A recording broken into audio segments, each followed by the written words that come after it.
Nackig und knackig, hä? Nackig und knackig. Also würde mich beeindrucken. Also es ist ein knackiger Name. Ja. Nicht nur die Lebensmittel, auch der Verkäufer.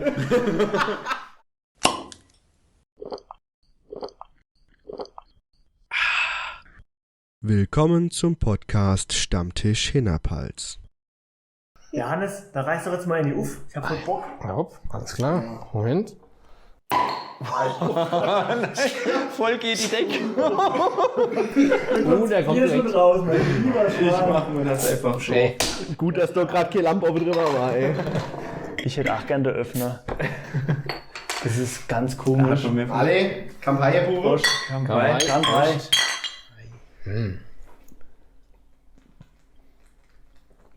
Oh, Schnorres ist schon geil.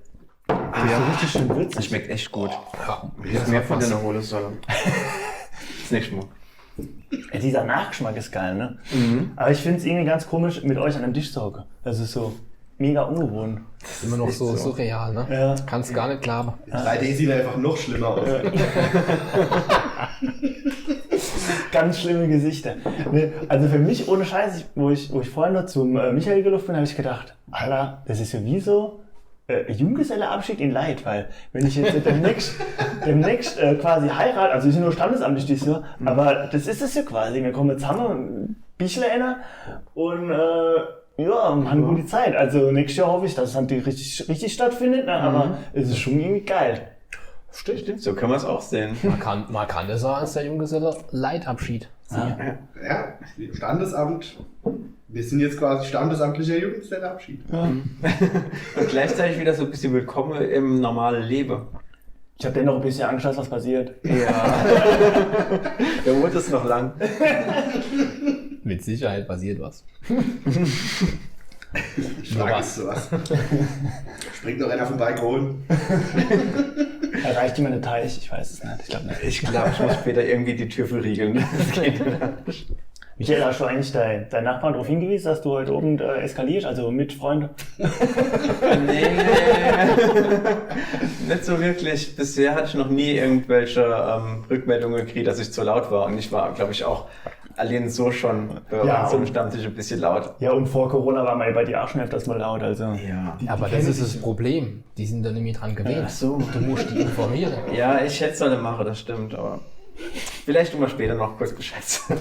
Ich würde aber mal behaupten, es gibt Sachen, auf die kannst du dich nicht vorbereiten. Nee, die haben keine Ahnung, selbst wenn ich dann gesagt hätte, die wüssten nicht, was so zukommt. Vor allem, wie hätte ich denn das angekündigt? Halt oben das Standesamt, Quatsch, Standesamt. Junggeselleabschied leid wegen Standesamt, so rum. Zu viele Gedanken auf einmal.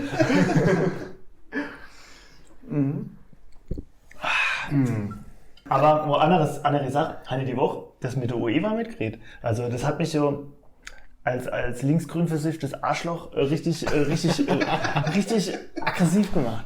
Also wenn man gegen Rassismus ist, was ich immer öfters wie auch immer darstelle in Werbung oder andere Clips, aber dann nicht die Fahnen oder das Stadion. Ja, das auf einmal sagen, es ist politisch. Dabei ist es genau die Politik, die man so sowieso eigentlich vertreten wolle, angeblich öffentlich. Ja.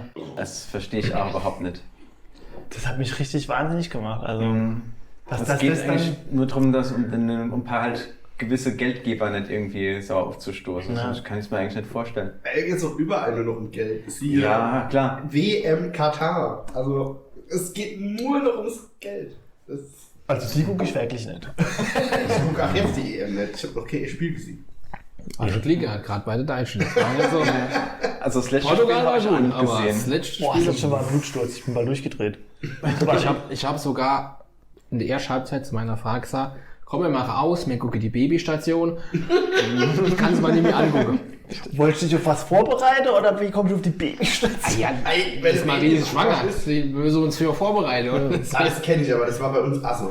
Und die Kinder auf dem Weg waren nur irgendwelche Babysendungen geguckt. Und nix, was du siehst, bereitet dich vor was kommt. Also nix. Ja, das ist das Schlimme.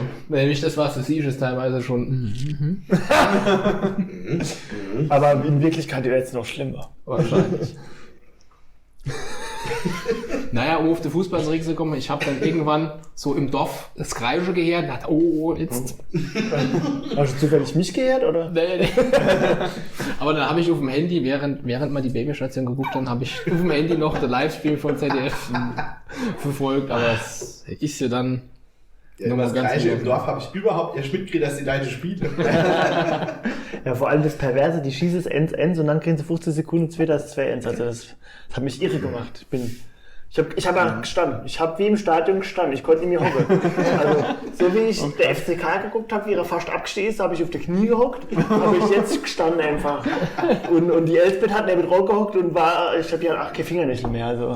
Also die Spannung war wohl schon da. Weil ich habe noch gedacht, ich habe dann so im Radio gehört, okay, Unentschieden, das heißt, wir sind weiter, aber das Spiel war total nicht sehenswert. Es war furchtbar zuzugucken. Und so gesehen habe ich ja alles richtig gemacht. Ja. Das war nicht das Letzte, aber war nicht zuerst, was ich hätte sehen müssen. Das Letzte, genau. Ja, jetzt England. Wir machen es einfach wie, wo war das nochmal? In Südafrika oder so, wo sie das eigentliche Tor geschossen haben, aber da hat man die Linie nur gezogen. So. Der hat dann so in der Mitte vom Tor auf immer kurz noch innen gemacht. Ein guter Meter. Ganz klassische Kreisliga-Linie. Ich meine, man kennt das ja. Aber das muss ich sagen, mit den ganzen Videoentscheidungen, man kann ja gar nicht mehr jubeln. Ja, das wenn ist du Tor fallst. Du kannst nicht sagen, ja, Tor, weil es wird schon mal geguckt. Und ständig ist nochmal, man hat ja Deutschland gegen Frankreich, 2 Tore, die im Abseits waren. Mhm. Dann gegen Portugal, das erste Tor war im Abseits. Habe ich asozial geschrieben, hab's voll bereut. Ja, das war so geil, das Tor. Der steht da so waagrecht in der Luft. Also, genau. Das ist irre. Zählt's nicht. Ich meine, ich kann es irgendwie verstehen, dass sie sagen, ist jetzt wirklich so viel Geld auch im Spiel und dann will man nicht am Ende der sein, der falsche Entscheidung getroffen hat, das eigentlich hätte zählen müssen oder vor allem, weil dann die Szene halt abgebrochen wurde, die es eigentlich aber das Tor wahrscheinlich geschossen hätte. Das kann ich irgendwie schon nachvollziehen, aber als Zuschauer ist es einfach furchtbar. Und was noch dazu kommt, also dadurch die Spiele so lang, auch wenn es abseits ist, müssen sie ja so lange weiterlaufen lassen, bis die Szene abgeschlossen ist. Ja. Sie können nicht mehr abseits sofort abpfeifen, weil es könnte ja Fehlentscheidungen sein. Es sei denn, es ist äußerst offensichtlich, aber ich glaube, selbst dann traut es sich nicht mehr. Die pfeifen gar nicht mehr ab, die Schiris. Ja. Die winken erst, wenn die Szene rum ist. Es ist teilweise 20 Sekunden später, wo du denkst, und dann fluchst du, warum? Und dann denkst du doch, das war doch abseits. Das ist abseits, oder? Und dann, okay, jetzt war abseits. Es ist schon... Aber selbst trotz Videobeweis, das Spiel ist immer noch nicht, sage ich mal, fair enough. Also es gibt immer noch Fehlentscheidungen. Yeah. Zum Beispiel bei gerade im Spiel Portugal-Deutschland. Das erste Spiel von uns war abseits, das erste Tor von uns war abseits. Aber wenn ihr 2-4 oder 1-3, wie auch immer, das war genauso dieselbe Situation. Du hattest auch wieder einer nicht richtig ingegriffen, war passiv und dann verstehe ich nicht, in einem Spiel zweimal dieselbe Situation unterschiedlich bewerten. Du kannst so viel Technik, im Endeffekt irgendein Mensch entscheidet es falsch. Und das gehört zum Fußball dazu, das macht Fußball für mich auch irgendwo aus, das ist halt so. Also ich weiß nicht mehr, welches Spiel das war, aber da war auch irgendwie eine Elfmeter-Entscheidung, die dann angezweifelt wurde und jeder hat eigentlich gesagt, eigentlich war es kein Elfmeter, weil das war irgendwie nur berührt. Aber weil die Berührung irgendwie stattgefunden hat, war es keine offensichtliche Fehlentscheidung. Das hieß dann, dass er es nicht zurücknehmen muss. Und dann wurde es trotzdem als Elfmeter gepfiffen, der eigentlich hätte keiner sein dürfen. Trotz Videobeweis. Also, ich weiß nicht. Zu kompliziert manchmal. Ja.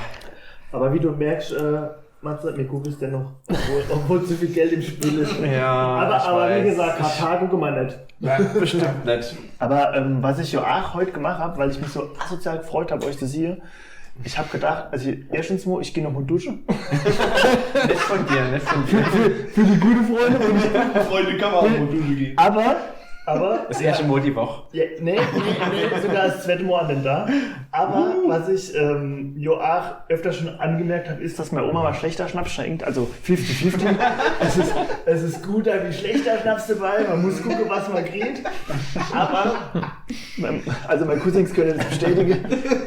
Früher haben wir oft Unterhose gekriegt. Irgendwann war diese Unterhose-Phase vorbei und dann haben wir Schnaps gekriegt. Direkt von Unterhose zu Schnaps? Ja, es gab keine. Waren die selbst gestrickt, die Unterhosen? Nee. Nee, selbstgestrickte Socke kriegst du von der Anna-Oma. Ah, okay. Muss ich bestellen, muss die Schuhgröße angeben. Waren selbstgestrickte Unterhose je Ding? Ich weiß nicht. Also Socken sind schon teilweise sehr heiß, also Unterhose möchte ich da nicht haben. Aber nur um zu der Unterhose von der Anna-Oma zurückzukommen. Nee, Quatsch. Weg von der Unterhose jetzt.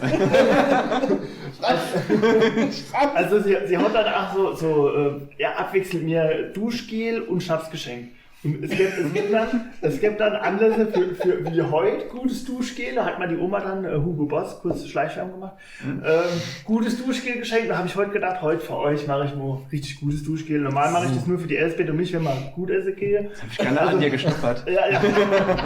Können wir später nochmal Ich kann dann nochmal Marise. Bis dorthin ist das verflogen. Mit Sicherheit. Ich habe ja aus Versehen vergessen, mein Zelt zu putzen, von daher. Sau eklig, ey. Aber hat ihr das nicht? Also, so gewisses Duschgel, wo du so denkst, oh, heute ist ein guter da oder heute gehe ich mit der Frau essen oder sowas? Ja, so. Nicht? Nee, ich habe eigentlich so zwei, die ich. Eins davon, das halt wirklich gut riechen, eins für so zu der Hemm, aber ich tue die mehr so 50-50 wechseln. Also für den Helm und für den Fleischmarkt. So in etwa.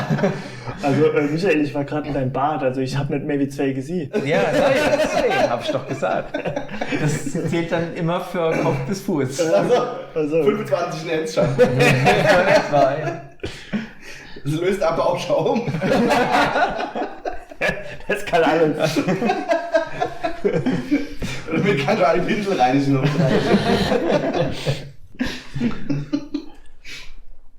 Ja, also ich habe einfach ein Stück Safe. Bist du richtig naturbelassen? Das habe ich ja aus dem Unverpacktladen.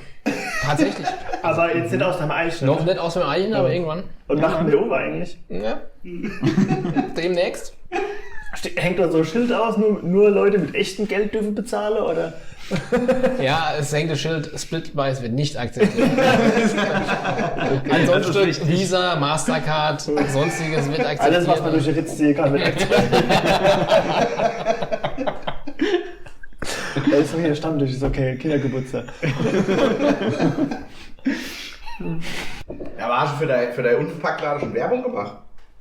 Nee, da hoffe ich auf euer Input. Da haben doch bestimmt ein paar Ideen, wie ich denn so promoten kann. Ich brauche ja schon mal das Slogan. Der unverpackt Hannes. Nackige Lebensmittel. Nackige Lebensmittel.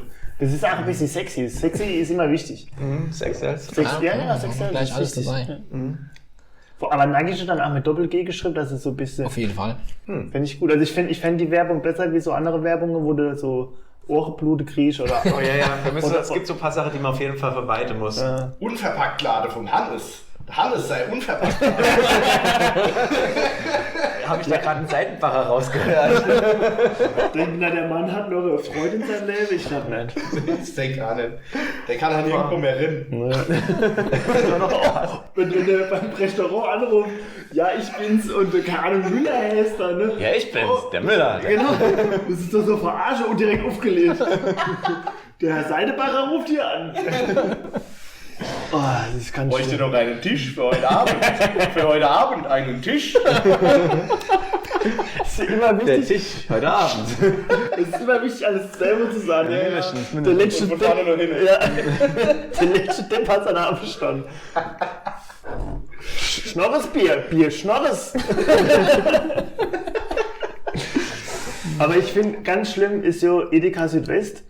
Also die haben ja dieses Final Countdown-Lied für Silvester für mich für immer kaputt gemacht. Echt? Das hab ich gar nicht mitgekriegt. Das ist sau gut, weil für mich zerbricht immer wieder Spiegel. Also der zerbricht nicht nur Emo metaphorisch, sondern immer wieder. Oh. Ja, und die machen nämlich immer und dann geht's los mit ihrer Knüller-Brüller von der Woche und dieses Wort alle schon Knüller-Brüller. Die Leute die kann rechts und links durch die Stroß geschlagen. Also es scheint zu wirken, es bleibt ja gut im Gedächtnis. Also die Elsbeth und ich, wenn wir die Knüllerbrüller hören, werden aggressiv. Knüllerbrüller. Also seitdem gehen wir auch sehr selten in die Edeka. Okay. Ich habe gar nicht so viel mit Werbung zu tun. Ich gucke eigentlich fast keine Fernsehen, wo Werbung kommt, außer jetzt mit der Babystation. da kommt ab und zu Werbung, aber hauptsächlich diese Spielcasino-Werbung. Und ganz schlimm finde ich die Werbung, wo der Lothar Matthäus so steht. Ich weiß gar nicht, wie das heißt, diese Sendung, aber auf jeden Fall steht er so, auf der sicheren Seite spielen. Und das finde ich ganz furchtbar, wie er da steht und initiiert, dass man bei ihm quasi sicher spielt. Aber dabei weiß eigentlich jeder, dass du doch eigentlich immer Geld verlierst. Na, ich glaube, das weiß nicht jeder. Sollte jeder wissen. Die Frage ist ja verliert man jetzt bei der Plattform, wo der Lothar Matthäus so viel wert, noch mehr Geld, weil der Lothar Matthäus involviert ist? Ja, der muss ja bezahlt werden. Ja, ist sie noch unseriöser? Und was passiert, wenn der Boris Becker vorbeikommt? Oh, das wollen wir gerne wissen. Der geht erstmal die Kamera hinten dran.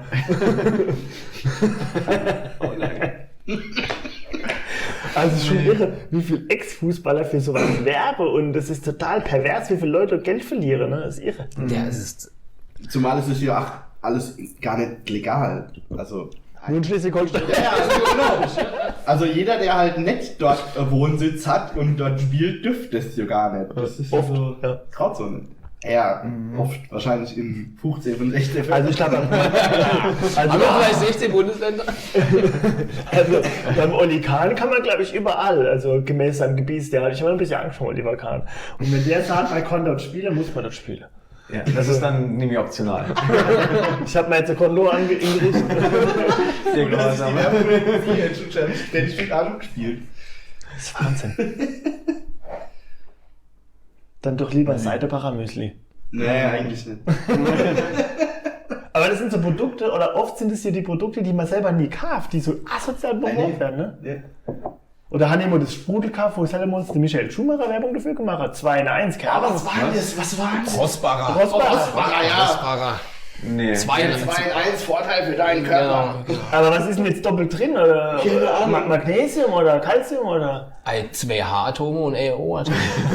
Ja, irgendwie war das doch im selben Verhältnis, wie es im Körper ist oder so. Das ist doch Okay. Schwachsinn. Trinkt man dann Urin oder was? Das ist aber noch nicht so schlimm wie das O2, wie auch immer. Ja, 15 Powerstoff mit Grad. Sauerstoff. Ja. Das, was da in der ganzen Flasche drin ist, ist weniger, was du in einem Atemzug innimmst. Das Ja, aber das ist ja ganz andere Aufnahme, wenn du das trinkst. ja, es ist doch schlechter. Aber geht's überhaupt noch? Michael, du das doch nicht so genau beurteilen. Ich denke schon, das müsste. Ich weiß Wenn doch, doch ich habe der schon lange Körper- nicht gesehen, aber ich glaube nicht, dass er damit aufgehört hat. Wenn doch der Körper nur ein Organ hätte, mit dem man Sauerstoff Und das noch gerade effektiv. Das ist ja fast so wie die Entgiftung, wie als ob man fast ein Organ dafür haben könnte und man gar nicht nur Getränke trinken muss, um zu entgiften. Will noch jemand ein Bier? Also meins ist Ich muss auch mal entgiften. Gut, dass ich da ein Organ dafür habe. Es hat heute wieder ein bisschen Arbeit, aber gut. Ja, gut, dumme Leute kann schon alles andere kaufen. Hopp, hauen wir die Schluckimpfung doof. Hallo? Etwas so schade, dass man jetzt nicht nur diese Boxegeräusche hört von einem ganz schlimmen Lautsprecher, sondern ein richtiges Bier hört. Ja. Sag mal, siehst du, wie man eigentlich ein Bier aufmacht? Live. Das ist ja so modern. Und nicht so langweilig mit einem Öffner wie wir. Alle. Oder Auf den Oder. Oder Kampai. Kampai. Kanpai. Ah, der Kanpai ist noch ein bisschen sackelos, der kommt nochmal.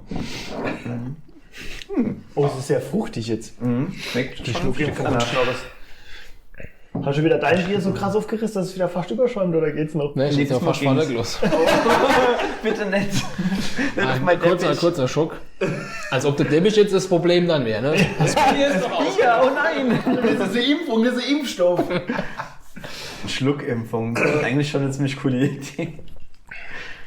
Warum machen wir eigentlich aus nichts nie die Idee? Ja, Also wir hätte kriegen es man- nie hin, wir ich kommen mein- immer zu spät. Wahrscheinlich ist nicht unbedingt die neueste Idee. Hab da bestimmt schon öfters gehört, aber Es gab man muss es halt einfach machen. von Mehrhersteller. Ja. Habe ich damals auf jeden Fall schon gesehen. Aber das war dann irgendwie sauteuer. Aber wir haben aber auch kein Testzentrum aufgemacht. Hätten wir so da auch machen. Was man Aber alle dann wieder gemacht. mit Geld machen kann. Ja. Und jetzt könnten wir irgendwo in Tansania oder Tasmanien. Was ist denn Tasmanien? Keine Ahnung, der von wie heißen sie nochmal, Querdenker 0711, doch 8 dort. Ach so. Der hat doch das ganze Geld geschenkt Das gekriegt. muss gut sein dort. Ja, Ja. muss sich lohnen. Der ist jetzt Touristenführer da ohne. Querdenker Touristenführer. Weil die ganzen Touristen, die im Moment dort sind, ne? Ja, in Tansania. Oder Tasmanien. Ich bin mir nicht sicher, wo er ist. Das ist schon ein bisschen Unterschied. Ich meine, er ist der Unne bei Australien. Hat er das. Dann ist es Tasmanien. Der größere Abstand gewählt zu Deutschland, zu seinen schenkenden Menschen, damit er sicherer ist. Vor allen Dingen noch auf der Insel südlich von Australien. Also nicht schon die Insel, die sau weit weg ist von Deutschland, sondern die Insel, die noch weiter weg ist. Wirklich 12 Stunden entfernt wird. Noch sicherer, wenn du die Arktis oder die Antarktis gewählst. Sicher ist sicher. Ja. Ist zwar rein kilometermäßig nicht weiter weg, aber bis kommt dort dauert es halt länger. Ja, frisch halt notfalls. Und wegen deinem geschenkten Geld, das du im Nachweis nicht geschenkt hast, oder? Das ist schwierig. Aber hat jemand gesehen mit seinem Pullover? 0711, 0, was ist ich, was Postleitzahl? Querdenker, Dummbeutel. Nie einer gesehen. Hast du live gesehen? Nee, nur, also die müssen mega Reibach gemacht haben. Mit diesen Der Stuttgarter hat quasi diese Querdenker als Logo ingetragen mit seinem 0711 und die ganze andere mit der Postleitzahl Querdenker gedöns. Verstehe ich. Musste immer Abgabe an ihn zahlen, was so ziemlich schlau von ihm ist, weil er hat ja Marke gemacht. Okay. Und nach, wenn der jetzt hier bei uns in die Hinterwalds wohnt, hätte müssen mit einem 058 dem Geld zahlen. Und Ach so, Schenke. Bloß weil du dich als Querdenkerverein oder Demonstration anmeldest und weil das eine Marke ist. Ja, krass. Also es hängt gar nicht von der wirklichen Postleitzahl ab, es hängt einfach davon ab, wenn du der Postleitzahl auf das T-Shirt machst mit Querdenker, bla blub. Mit der Postleitzahl ist schwierig. Also in Köln sind wir 11 wäre vielleicht noch gegangen, aber Ich glaube, du hättest andere Probleme gegeben. Schwierig. Aber der ist schon schlau gewesen im Endeffekt. Leute verarscht halt. Das ist das Schlimme, ne? Aber wir kennen halt keine Leute verarschen, weil man so viel Empathie hat, das ist schwierig. Ja, aber er hat dumme Leute verarscht. Ist er eigentlich schon auf unserer Seite? Ich weiß es nicht. Ob der sich ihm vergelost hat? Wahrscheinlich. War der Erste, der vorne gestanden Mit seinem Pullover. Oh, durch die Pulli bitte. Der ist eh nichts wert. Krank, ey. ist nur geschenkt. Irre. Ja, aber gerade bei der Werbung online verstehe ich auch nicht immer so ganz, was jetzt so eigentlich die Zielgruppe ist oder warum sie denken, dass ich die Zielgruppe wäre. Wenn es so total dämliche Online-Games immer sind, wo du einfach schon direkt das Spielprinzip ist eigentlich immer bloß so ein Video, da läuft irgendwie so eine Figur irgendwie da rum und hat so eine super einfache Entscheidung. Gehe ich links in die Hölle, in den Abgrund oder rechts in den Himmel oder so und dann wählt natürlich die Figur, die da gerade spielt, die Hölle und dann, oh Gott, ich habe verloren. Hättest du es können besser machen? Das ist immer das gleiche Prinzip. Es ist so unfassbar einfach, das einfach die Werbung zu sehen und zu gucken, wie der das so offensichtlich falsch macht, schon quasi geistige Qual ist. Ja, definitiv. Aber Michael, hast du es danach besser gemacht, wo das Spiel runtergeladen ist? Ich mach das nicht. Ich habe vor allem Die Hölle genommen. ich hab's genauso gemacht. 250 Tage die Hölle gewählt. Nee, ich habe aber sogar tatsächlich noch eine Reportage drüber gesehen, dass die Spiele, wo dann diese Entscheidungen eigentlich, also die mit so dämlichen Entscheidungen Werbung mache, oft diese Entscheidungen gar nicht als Spielprinzip haben, sondern das ist dann am Ende genauso irgendwie wie Bejeweled oder irgendwie so, wo du mit diesen irgendein Scheißspiel und irgendwie alle 20 Stunden oder so kriegst du dann mal so ein Rätsel in Anführungszeichen. Und das ist dann... Ja, Und das ist grafisch aufbereitet. Und ansonsten ist es für jedes, da gibt's dann mit Burgen, dann gibt's das im Dschungel, dann gibt's das auf einer Insel und es ist hinten dran immer dasselbe scheiß Billigspiel mit ab und zu ein bisschen anders gethemte Rätselchen. Ja. Also es ist total überhaupt nichts wert, aber die Leute müssen es scheinbar klicken, sonst würden die nicht so viel Geld machen, nicht so viel Geld für Werbung haben. Nee, das ist wie die Werbung mit dem Serviervorschlag auf dem Rosine-Päckchen, wo ein paar Traube drauf sind.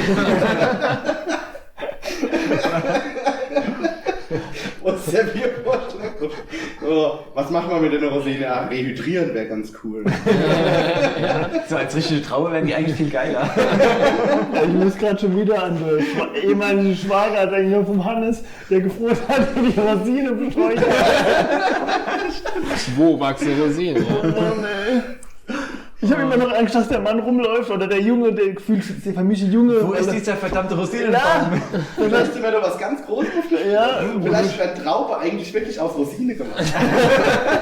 Vielleicht ist das unser Marktglück, um Leute mit einem weißen Pulli in einer Postleitzahl zu verarschen.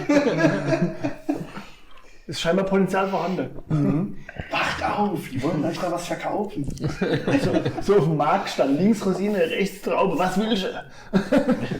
Wähle das Richtige. Schwierig. ist schon schwer, ja. Aber überhaupt, diese Serviervorschläge auf irgendwelche Immer peinlich. Lebensmittelpackungen sind einfach. An mancher Stelle so ist es ja weit. noch echt sinnvoll, dass du einfach mal siehst, wie sowas dann zubereitet aussehen kann. Aber manchmal ist es halt auch wirklich so weit hergeholt. Aber ich dachte, das hängt einfach damit zusammen, dass die Leute gedacht haben, dass so Ja, etwas das in war der ja Packung auch- drin ist. Ja. Ja, so hat's angefangen. Und Genau. deshalb muss man das dort so zuschreiben, dass es ein Serviervorschlag ist. Ja, das muss ich auf jeden Fall machen, weil sonst wirklich, wenn das da auf der Packung ist, könnte sonst jemand denken, das ist da drin. Ja, aber wenn du es ja nicht immer machen kannst, also. Ja, das ist natürlich das dann wieder einfach grenzwertig. Nicht möglich aus Rosine, schöne. Nee, die müssen Frische halt Trauben. zusätzlich dazu kaufen. Die müssen wenn halt dabei sind. Achso, Also wir sind nur Endstufe der Amerikaner, die dann aus Versehen beim Camperfahren hinterher in die Camperin gehen, während der Camperfahrt und an die du Kaffeemaschine. Ja, dann fahrt doch selber. Oder wenn du aus Versehen der Hamster in die Mikrowelle machst, um nicht zu trocknen. Was ganz normal Oder ist. Handys. Ganz normale Reaktion von Menschen. Ja. Dass das nicht gut ausgegangen ist, verstehe ich bis heute nicht. War eigentlich eine gute Idee. Ja, aber die haben da wenigstens so ein System, dafür beneide ich so ein bisschen dieser, jetzt weiß ich nicht mehr genau, wie es heißt, dieser... Mensch, dass Dummheit belohnt wird? Nee, dass die gesammelt Klagen irgendwie einreichen können. So. Dass es nicht immer nur ein Einzelner ist, der einen Fall hat und der dann muss gegen die große Firma irgendwie kämpfen, sondern dass die... stellvertretend quasi. Genau, dass Ja. die alle zusammensammeln können, die dann quasi gemeinsam klagen. Weil sonst hast du als Einzelverbraucher, Ja. die haben oft keine Chance. Ich meine, du hast natürlich irgendwie, in Deutschland hast du dafür die Verbraucherzentrale und so, aber das ist nicht immer für alles geeignet. Ja, gerade bei diesem Dieselskandal habe ich ja auch öfters gehört, dass halt dieser Einzelne dann das Aber- zugesprochen bekommen hat, aber alle anderen nicht. Und in werden das- Amerika ich haben glaub- sie das für alle Genau, müssen machen. genau. Ich glaube aber, das gab es dann in Deutschland auch. Also mein Vater hat da sich so eine Klage da angeschlossen. Ah, das gab's. Hat er das... ja, es gab Sammelklage, ja. War das nicht die Situation, wo er dann das Geld verteilt hat? Ja, das war dort, wo er so Mafia-Boss gespielt hat. Ja. Dann bin ich da nicht ganz auf dem aktuellen Patron. Stand. Ja, das Problem war halt, du musst dich halt proaktiv da anschließen. Also, Okay. Ja, Da gut, kam aber keiner das zu muss man dir und machen, hat dich ja. dann da Ja. reingeholt.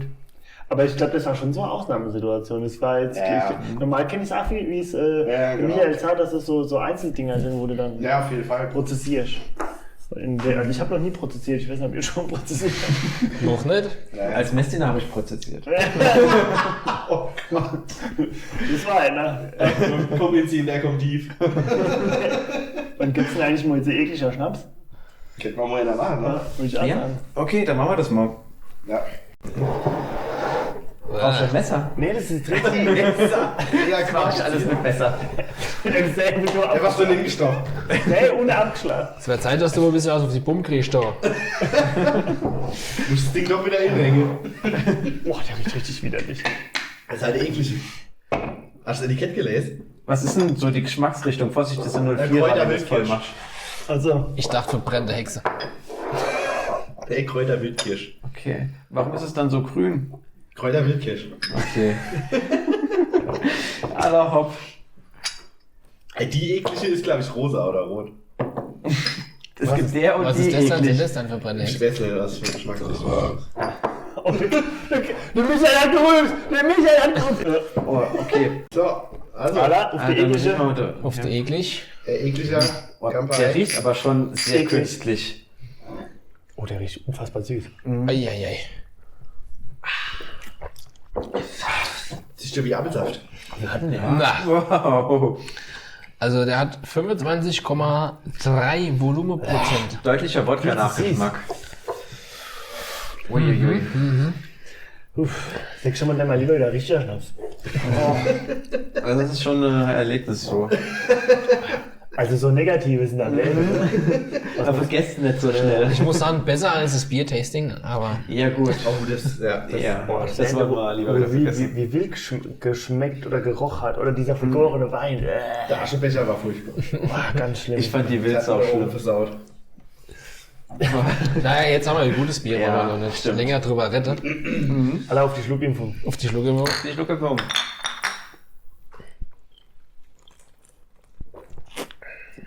Ja, das kann man schön trinken. Jetzt über die eklige, das ist Geschmack. Das Wie hieß der ja so? Will ich noch was hast? Es ist schön hopfig. Also es hat einfach so ein netter Hopfen-Nachgeschmack. Das ist Ja. echt schön. Ich bin die Woche hatte ich mal von der Schaff das E-Bike ausgeliehen. Und da habe ich gedacht, komm, gönnst du da mal deinen Spaß und fahrst mal die 10 Kilometer anstatt mit dem Auto. Ist ja mega unnötig eigentlich. Mit dem E-Bike. Ich meine, mit dem E-Bike ist schon unnötig, ja, ich sehe euer Gesichter. Ja. Aber Lava, kannst du einfach mal so Lava jedem Mal. Kommst du einfach mal verschwitzt im Büro an. Finde ich damit ab, Kollege, dass ich stink. Nee, aber so im E-Bike durch den Wald, das war so entspannt. Und dann immer auf dem Rückweg, immer so auf der Bundesstraße, immer so kurze Passage, kurz vom Tod, wo du dann beleidigt wurdest, also war alles dabei, selber zurückbeleidigt, Geschnitte. Du warst auf der also auf der Straße, wo das Auto, ne, auf blauem Grund und der schnell fahren.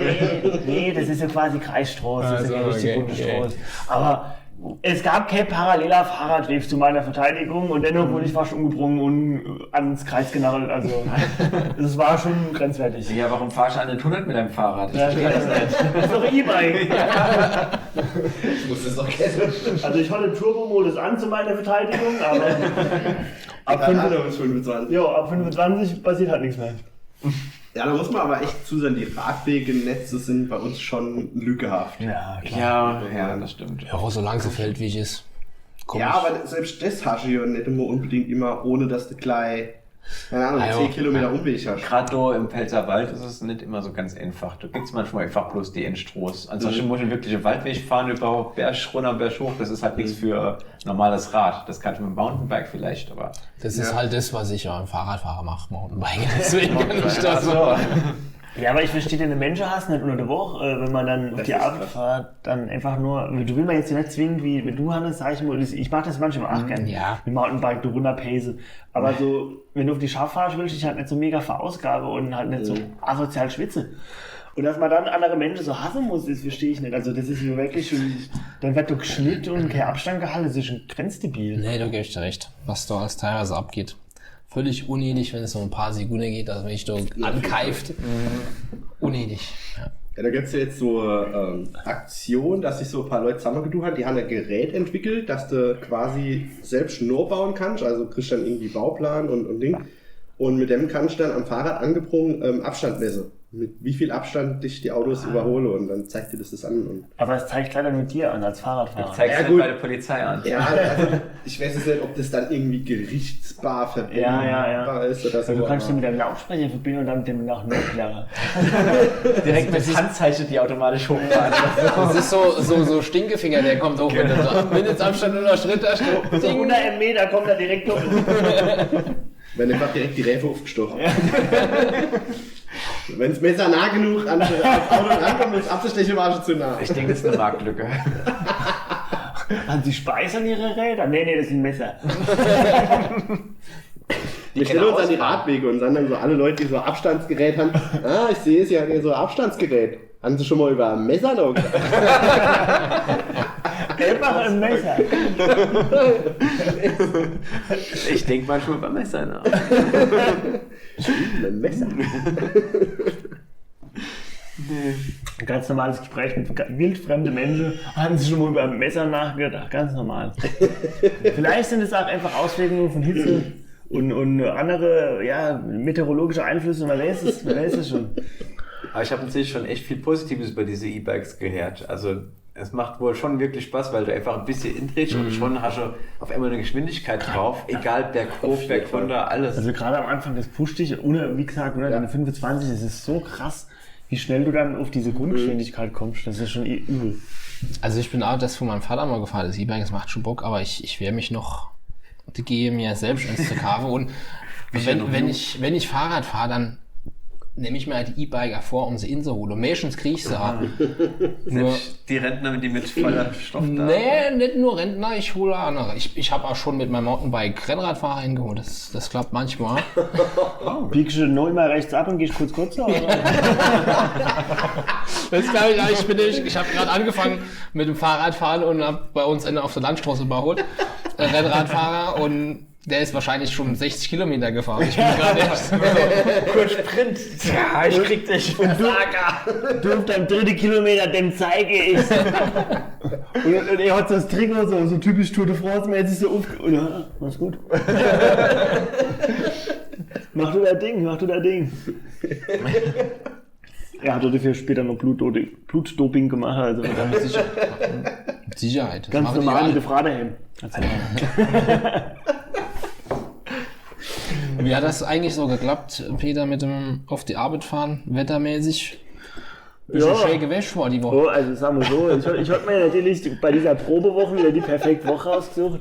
Ich hatte der Elsbeth noch einen Vortrag gehalten von wegen, man wird maximal 5-mal im Jahr gewäscht, ne? Also ich habe es natürlich direkt geschafft am zweiten Tag. Massiv 5 gewäscht. Nee, aber wirklich, also unfassbar, bis auf die Unterhose nass zu werden. Und also da war perfekt. War schon fast zu heiß, so war es perfekt. Und dann war ich halt Dusche, aber gut ist.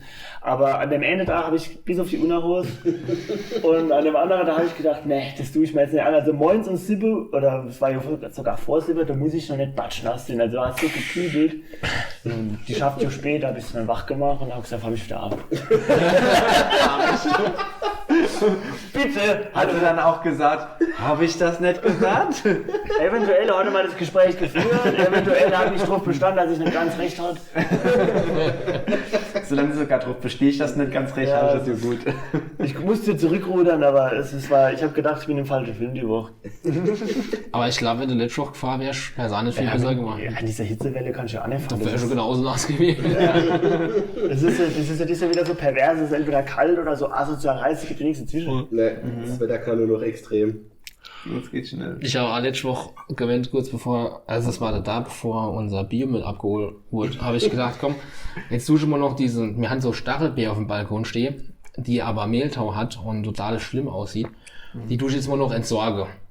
34 Grad, das kann ich schon machen, kein Problem. Ich habe so geschwitzt, als ich habe dann die Stachelbeer aus dem Blumentopf geholt und da waren unten so Ständchen drin. Und dann habe ich halt die Blumenerde von der Stehe getrennt, weil die Blumenerde kommen ja in die Biotonne und die Stehe, die muss ja woanders da entsorgen. Das weiß ich noch nicht genau wo, das muss man Beim Nachbar. In die Karte werfen. Auf jeden Fall habe ich da unten auch geschwitzt wie ein Ochs. Und durch mein Bart ist mir, ich habe so auf der Knie gehockt und durch das extreme Schwitzen durch mein Bart ist mir immer so ein bisschen Schweiß auf die Hose getropft. Genau dort, wo es halt seltsam aussieht. Ich habe das nicht gemerkt, ich habe geschwitzt und gemacht und diese Städte rausgegraben und auf einmal kommt unser Vermieter und ich habe mich hingestellt, hab zu mir erzählt, der war im Urlaub und er guckt mich schon die ganze Zeit so komisch an. Er guckt immer wieder, ob und. Und ich hab, ja, genau so. Ich hab dir gesagt, irgendwie ist er komisch. Auf jeden Fall hat er dann gesagt, Herr Kellinger, ich gehe da mal weiter. Ich sag, okay, gut. Und in dem Moment gucke ich noch runter und denke, ach du Scheiße. Oh, nee. Da war nämlich genau dort, wo man, wenn man sich in die Haus gemacht hat, alles feucht ist. Wo du gehört hast, dass es so ist. Ich hatte schon mal nicht das Problem im Fitnessstudio. Normalerweise hat man halt dann nicht die Art Problem, nur ähnlich. Es gibt nichts so zu lachen. Nee, es ging darum, dass ich da halt... Michael, ich habe noch eine Frage vorher. Haben die Leute auch unverhältnismäßig oft in den Schritt geguckt, wie im Hannes gerade? Also ich habe so einen Hinweis dann bekommen. Okay. Platzverweis! Also es war halt wirklich, normalerweise hat man eine Sporthose an und dann ist das ganz normal, dann bist du durchgeschwitzt, völlig egal, sowieso schwarz, da sehe ich nichts. Ja. Ich hatte mal einfach nur kurze Hose, war im Sommer, da hatte ich nicht dran gedacht, mir die richtige Hose mitzunehmen. Kurze Hose geht bestimmt Schlechte Entscheidung. Ich habe so durchgespitzt und das lief dann halt so der Rücken und die Brust vorne runter und es waren halt auch genau so ein Dreieck im ungünstigen Bereich, das halt dann was war. Das sah echt schlimm aus. Es war noch so ein bisschen bräunlich-beige Hose. Also, sehr schön auffälliger Haar. Da bin ich gar nicht alle, das vielleicht nicht. Und ich habe dann so gesagt, so, der da mittrainiert hat, hast du das eigentlich schon gesehen? Ich sag, ja doch, aber ich habe mich nicht getraut, das dir zu Du hast da was im Schritt. Ja, also ich habe dann das Training dann irgendwann beendet. Aber bei dir hat man es noch gesehen, dass es auch von oben vom Körper kommt, Ja, oder? das T-Shirt war auch klatschnass, aber die Hose war halt wirklich plus in dem entsprechenden Teil. Das war, glaube ich, das Schlimme bei mir, weshalb er, glaube ich, wirklich, also mein Vermieter Aber der ist direkt vom Bad. Das ist direkt vom Bad genauso ein Kreis da runter. Also, das hat perfekt so ausgesehen. Ich habe mich so geschämt. Das war so schlimm. Und das Schlimmste war, ich habe mir da gestanden, habe diese Blumenerde von der Stärke getrennt, habe das dann alles in die Biotonne gemacht, damit es der nächste da abgeholt wird. Von der Müllabfuhr. Und die Müllabfuhr holt einfach unser Tonne ab. Nein. Also Die war randvoll, weil der Vermieter hat voll Grasschnitt und alles drin. Die war randvoll mit wirklich Biomüll und sie haben es, warum auch immer, nicht mitgenommen. Ich weiß nicht, man kann doch Blumenerde in die Biotonne machen, oder? Schon, ja. Aber die stehen nicht. Ja, es waren vielleicht noch 12 steht drin, aber... Egal. Aber als ob die Du kannst ja auch Knocherin machen. Mensch, Also, mich total blamiert und dann wird es noch nicht immer abgeholt. Ey. aber die Steher steht schon beim Nachbarn in Zeut oder im Feldweg? Nee, die stehen bei den Schwiegereltern. Das ist ja quasi alle Wertstoffhoch. Also, das gilt nicht. Das ist alles noch für ja, kannst du abgeben, fertig. Mit so Badsand verleihen. Du schon nur sagen, du Papa, oh, nimm mal und zack, ist jetzt dein Problem. Er hat's angegriffen. Nee, schon mit dem du Papa hast du ihn schon gelobt und dann muss er es nehmen. Ah, mein Bub. Aber ich. Der mich. Solange der nicht unverhältnismäßig oft einen Schritt guckt, ist alles klar. Das wäre wirklich. Ich bin froh, dass er heute nicht so schwitzt. Noch nicht. Warte mal ab. Oh, die sind noch jung. Denkst du, er zieht die Hose noch aus? Denkst du, ich hab sie noch an? Ja, wir sehen das. Das ist doch bei uns. Ich habe ein bisschen Angst, dass heute mehr noch passiert. Angst? Oder freust du dich drauf? Es ist wohl Vorfreude. Wahrscheinlich schon. Okay, dann... Alla, dann würde ich sagen, zum Abschluss trinken wir mal noch ein ekliger. Ja, Ich weiß nicht, ob das jetzt die Entscheidung ist. Es ist eine eklige Entscheidung, aber die gilt. Oder schlecht ist es egal, die wird getroffen. Ja, Kampai. auch jegliche Entscheidung ist eine Aufs Entscheidung. Zusammenkommen. Ja, hat mich gefreut. Boah, ist echt eklig. Ich gewöhne mich langsam dran, glaube ich. Mann, deine Nanny wohl ist wieder richtig. Darum können wir uns gleich noch kümmern. Aber Hannes, was ist denn jetzt mit deinem Laden? Wie sieht denn der jetzt aus? Wie stelle ich mir denn vor?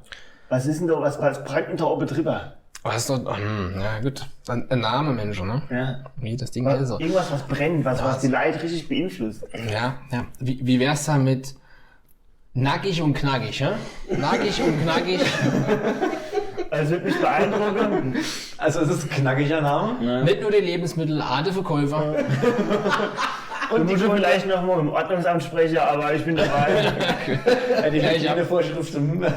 Vielleicht in Corona-Zeiten wäre es schwierig, aber danach. Mit Doppelmaske oder so. Was Normales halt. Maske oben, Maske unten. Ja, also, komisch wäre es dann halt, wenn so Maske vom Ring kommen, die dann die Nase raus haben und anderes haben. Aber die gibt's halt, die kannst Oh nein, ich will mir die Analogie untenrum gar nicht vorstellen. die kannst ja nicht aus, oder die Kunde hast. Das sind auch Kunde. Ja, nehmen wir alle Kunden. Nackig und knackig setzt auf alle. Genau. Obwohl, auf Maske weigern. Nee, also. Nee, Die Querdenker-Pulli kommt eher nicht drin, aber die sind ja auch eher außerhalb von Deutschland. Alter, dann würde ich sagen, auf knackig und knackig. Also, Prost mit Kampai oder wir haben ja noch Bier oder was? Ups, nackig und knackig. Ja, Prost. knackig und Egal.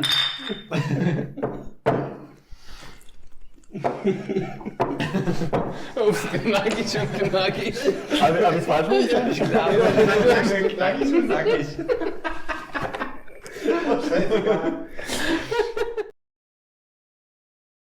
Das war die heutige Folge Stammtisch Hinterpals. Vielen Dank fürs Zuhören. Folgt uns auch auf unseren Accounts bei Facebook und Instagram für die aktuellsten Infos rund um unseren Podcast. Bis zum nächsten Mal, ganz nach dem Motto A Nice Kenner.